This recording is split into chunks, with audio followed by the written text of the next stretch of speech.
Չէ, ոնց անեմ, քանի հոգ ենք այստեղ։ Չի հավասար Բադասյան, Չէ, մենք ձեզ տանջենք։ Քան հասոր։ Պարոն Բադասյան, գիտեք ինչ խնդիր կա հիմա Հայաստանում, Մարտունիում այսպես ասած խոպանչիները ճանապարհ են փակել։ Եկեք սկսենք նրանից, որ այդ մարդկանց անունը Արտակնա աշխատողներն են, եկեք այդ խոպանչի բառը մի հատ մոռանանք, մեր լեքսիկոնից հանենք, հոդվածների մեջ չգրենք, խոպանչի Արտակնա աշխատողները։ Ես այլ կերպ ձևակերպեմ։ Մարտունեցի մեր հայրենակիցները, որոնք ժամանակին Նիկոլ Փաշինյանի ոտքի տակ գառ էին մորթում, այսօր ճանապարհ են փակում եւ Նիկոլ Փաշինյանին փից բաներ են ասում, մոռանալով որ այդ որոշումը դուք եք կայացրել, ըստ էության երևի ձեզ էլ ուղղված է դժգոհությունը։ Ասում ինչու եք մեզ հարկում, մենք գնում այնտեղ տկնաջան աշխատում են, գալիս են, որ այստեղ հարկմուց են։ Ճիշտ ասած, որ հիմա հարցը նայա թե երբ ընդունվել այդ որոշումը ընդունվել է 2018 թվականից առաջ, որտեղ հարկային օրենսդրության մեջ միշտ եղել է այդպիսի կանոն, որ ռեզիդենտը վճարում է հարկերը թե Հայաստանում առաջացող, թե արտասահմանում առաջացող։ Այսինքն այդ հարցը այդպես կարգավորենք։ Երկրորդը մենք Պեկի կայքով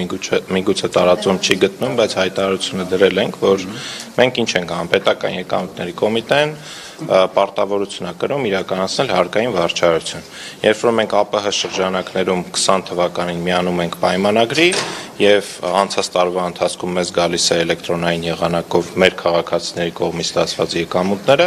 մեզ որևէ բան չի մնում անել, քան այդ մասով վարչարություն իրականացնել։ Բայց քանի որ արձագանք է եղել արդարացիության տեսանկյունից ոչ թե գործող օրենքի կարգավորումների, այլ արդարացիության տեսանկյունից հարց է բարձրացվել, ես կարծում եմ, որ որոշակի եկամուտների տեսակների մասով եւ որոշակի սահմանաչափով կարող են կիրառվել արտոնություններ, որը ենթադրում է հարկային օրենսգրքի փոփոխություն, եւ այդ մասով մենք արդեն քաղաքականություն մշակող մարմնի ֆինանսների նախարարության հետ սկսել ենք որոշակի կոմունիկացիա եւ քննարկում ենք, հետեւաբար անհանգստանալու, հարցը չափազանցնելու, նաեւ ինչ որ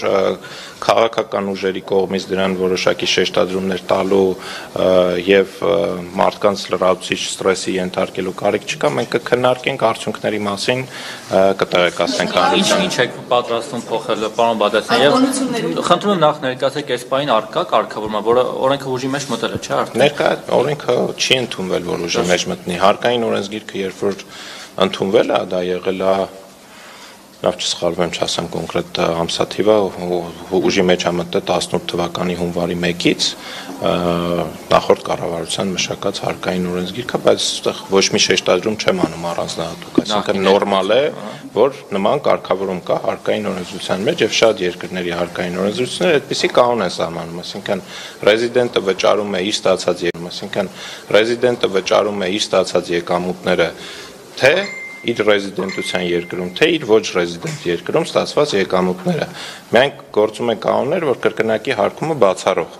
այսինքն որ եթե դու աղբյուրի երկրում վճարել ես որոշակի չափով հարկ, ապա այստեղ պետք է տարբերությունը միայն վճարես եւ ոչ ամբողջ դրույքաչափի չափով։ Ինչ է փոխվել 18-ի Փոխվել է, որ 20 թվականին ԱՊՀ շրջանակներում եղել է միացել է Հայաստանը միջազգային պայմանագրին, որով հարկային մարմինները իրար միջև փոխանակում են էլեկտրոնային եղանակով միմյանց ռեզիդենտների վճարված եկամուտների մասին տեղեկություններով։ Մենք իմանում ենք, թե մեր քաղաքացին օրինակ Ղազախստանում, Ռուսաստանի Դաշնությունում, Բելոռուսում ինչ եկամուտներ է ստացել եւ ինչ դրույքաչափով են դրանք հարկվել։ Այսինքն առաջի անգամ ստացել ենք դա 22 թվականին։ Այսինքն 22 անգամից սկսած պետք է հարկի տարբերությունը վճարեն։ Երբ այն սկսած։ Բնականաբար այն պահից սկսած, երբ որ մենք տեղեկությունը ստանում ենք, մենք տեղեկությունը ստացել ենք 23 թվականին ենք առաջի անգամ ստացել, ոչ թե 22-ին, ես շփոթեցի տարեթիվը, 23 թվականի հաշվետու տարուն է վերաբերում եւ այդ տարուն է վերաբերում նաեւ ծանուցումները, բայց մնացածի մասով ասացի, այս պահին ընթանում են քննարկումներ, թե ինչ անել են իրավիճակում, երբ որ օրինակ կարող է եկամտային հարկի դրույքաչափը 13% է, բայց այլ վճարներ են նաեւ վճարվել, որոնք չեն ընկնում կրկնակի հարկումը բացառող համաձայնագրերի տիրույթ, այսինքն հանգիստ կքննարկենք, կնայենք հարցի ծավալը, կնայենք մի բան կարող եմ վստահեցնել, որ ֆիսկալ առումով մեզ այդպես մեծ հետաքրքրություն, այսինքն չի ներկայացնում այդտեղ այնպիսի գումարների մասին խոսք չի գնում, որից որ պետությունը հսկայական եկամուտներ է կուտակելու, իհարկե մշակույթի հարցը կա հարկման, բայց ելի եմ ասում, քանի որ նոր է այս հարցը, նոր ենք ստացել տեղեկությունը, նոր երևույթի մասն է խոսքը, մեզ հիմա առաջի անգամ, այսինքն ազդակ է եկել, որ հարկային օրենսգրքի որոշակի կարգավորումներ միգուցե վերանայման կարիք ունեն, եւ մենք դա այդ հարցը արդեն կոմունիկացրել ենք կառավարության գործընկերների հետ խոսքը պարոն Բադասյան կարող ասել այս հաշվառ։ Եվ եթե ֆիսկալ առումով ձեզ համար մեծ հետաքրքրություն չի ներկայացնում, գուցե հրաժարվեք ընդհանրապես այս նախագծից։ Մենք պարտավոր ենք կատարել այն, ինչ որ գրված է Հայաստանի Հանրապետության օրենսդրության մեջ։ Մենք վարչարության համար ենք, դե ինչի մասն ենք հիմա այսքան խոսում ենք դրա մասին, որ քանի որ առաջի անգամ ենք տեղեկությունը ստանում, թե ով ինչքան գումար է վաստակել։ Այո, առաջի անգամ այդպիսի տեղեկություն ենք ստացել, առաջի անգամ պարտավոր ենք եղել վարչարություն իրականացնել։ Հիմա ազդակը եկել է, այդ ազդակը օգտագործում ենք կառավարությունում քննարկելու։ Ահա միս երկրներում էլ են նույն կարգավորումը։ Իհարկե։ Այսինքն այնտեղ էլ են օրինակ։ Բայց դա իրենց ազգային օրենսդրության իրենց կողմից պարտադրված պահանջ է։ Դա ԵԱՏՄ-ի կարգավորումները պարտադրված է։ Ոչ, հարգելի գործընկերներ, ոչ մեկ ոչ մի բան մեզ չի պարտադրել։ Մենք ունենք հարկային օրենսդրության կարգավորումներ, որոնք տասնամյակներով նույն կերպ եղել են, այսինքն որևէ օրենսդրական փոփոխություն չի կատարվել։ Խնդիրը նա է, որ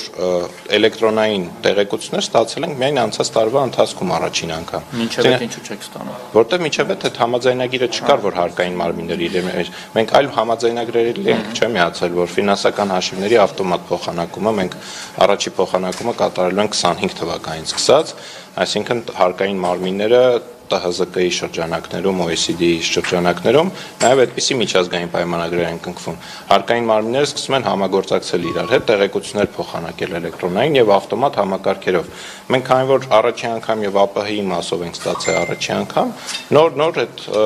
կարգավորումները մեր ուշադրության տեխնիկական բան ճշգրտենք։ Հարկատեսակը ինչ հարկատեսակ է։ Եկամտային հարկ քանի տոկոս է կազմում եւ այնտեղ քանի տոկոս է կազմում։ 13% Ռուսաստանի Դաշնությունում է օրինակ, եթե իրենց օրինակը վերցնենք 20% Հայաստանում։ Այսինքն 7% պետք է վճարեն այստեղ։ Այո, գործող կարգավորումները։